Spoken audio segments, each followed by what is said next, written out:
पूरी दुनिया में कोरोना वायरस का कहर जारी है और इससे सबसे ज़्यादा मुतासर मुल्क अमेरिका है। यहाँ कोरोना इन्फेक्शन और इसके साथ मरीजों की तादाद लगातार बढ़ती जा रही है। सिर्फ अमेरिका ही नहीं, इंडिया में भी कोरोना के मामलात में दिन ब दिन इजाफा ही होता जा रहा है। इन सब के बीच मारूफ infectious disease specialist doctor Anthony Fauci एक बार फिर अपने बयान को लेकर चर्चा में है। डॉक्टर फॉसी का कहना है कि उन्हें नहीं लगता कि कोरोना वायरस कभी भी पूरी तरह से ख़त्म हो जाएगा। हालांकि फॉसी का कहना है कि इस पर काबू ज़रूर पाया जा सकता है। इस हफ्ते ट्यूबरक्लोसिस अलायंस के ज़रिए मुनक़्क़िद किए गए एक इवेंट में डॉक्टर फॉसी ने कहा कि उन्हें नहीं लगता कि ये वायरस सार्स 1 की तरह गायब हो जाएगा। बता दें कि साल 2003 में आया सार्स का कहर कई महीनों तक जारी रहा था और ख़त्म होने से पहले इसने कई एशियाई ममालिक को मुतासिर कर दिया था। इस बीमारी ने 29 मुल्कों में 8,000 से ज़्यादा लोगों को बीमार किया था और क़रीब 774 लोगों की जान ले ली थी। इसके मुकाबले में कोरोना वायरस ज़्यादा इन्फेक्शियस है। दुनिया भर में इसके 1.5 करोड़ से ज़्यादा मामले सामने आ चुके हैं, जिसमें से 6,18,000 लोगों की मौत भी हो चुकी है। डॉक्टर फॉसी ने कहा, इसमें एक शख्स से दूसरे शख्स में वायरस को फैलाने की सलाहियत बहुत ज़्यादा है और उन्हें लगता है कि आखिरकार कोरोना वायरस को काबू कर लिया जाएगा। हालांकि उन्होंने कहा कि वो इसे हमेशा के लिए ख़त्म होते नहीं देख रहे हैं। डॉक्टर फॉसी ने उन तरीक़ों के बारे में भी बताया जिससे कोरोना वायरस को कंट्रोल किया जा सकता है। उन्होंने कहा कि उन्हें लगता है कि सही अवामी सेहत के तरीक़ों यानी अवामी सेहत को बेहतर बनाने के लिए जो तरीक़े अपनाए जाते हैं उसको बेहतर किया जाना चाहिए और इम्यूनिटी पर काम करना होगा। और तीसरा, अच्छे वैक्सीन से इस वायरस को कंट्रोल किया जा सकता है और उम्मीद है कि हम ये तीनों चीज़ें हासिल कर लेंगे। उन्होंने ये इशारे भी दिए कि ये वायरस इस साल कंट्रोल नहीं हो पाएगा, लेकिन अगले साल इस पर काबू पा लिया जाएगा। डॉक्टर फॉसी की बातों से ये पता चला है कि कोरोना वायरस पर अंदरून 1 साल काबू पा लिया जाएगा।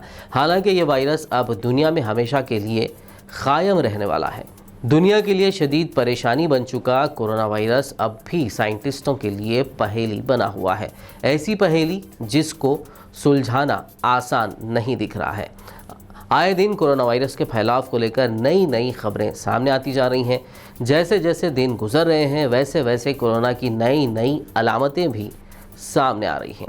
साइंटिस्ट इस वायरस के बारे में ज़्यादा से ज़्यादा जानने की कोशिश कर रहे हैं। इस बीच कोरोना पर की गई एक नई स्टडी में कई चौंकाने वाली बातें सामने आई हैं। नई स्टडी से पता चला है कि कोरोना वायरस हवा में भी फैल सकता है। बताइए अब बंदा करे तो क्या करे? हवा से भी कोरोना फैलेगा तो बंदा कहाँ रहेगा? इसीलिए मास्क का इस्तेमाल हर जगह करने की सलाह दी जा रही है। घरों में भी सोशल डिस्टेंसिंग के साथ रहने का मशवरा दिया जा रहा है। So many people have asymptomatic infection, 20 to 45% of people. It certainly is a killer of those who are the senior citizens and those with underlying conditions.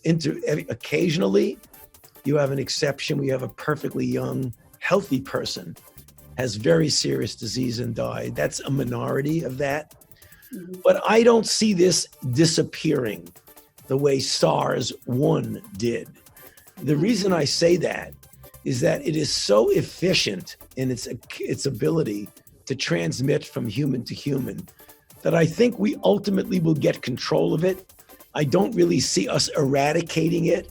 I think with a combination of good public health measures, a degree of global herd immunity, and a good vaccine, which I do hope and feel cautiously optimistic that we will get. I think when you put all three of those together, I think we will get very good control of this. Whether it's this year or next year, I'm not certain. But I think ultimately, with a combination of good public health measures and a vaccine, that we may not eradicate it, but I think we will bring it down to such a low level that we will not be in the position that we're in right now for an extended period of time. इन सब के दरमियान पिछले 4 महीनों से लोग जहां mask का इस्तेमाल करते आ रहे हैं, वहीं अब मास्क को लेकर भी इंडियन गवर्नमेंट की तरफ से एडवाइजरी जारी की गई है, जिसमें कहा गया है कि N95 मास्क का इस्तेमाल करना ख़तरनाक साबित हो सकता है।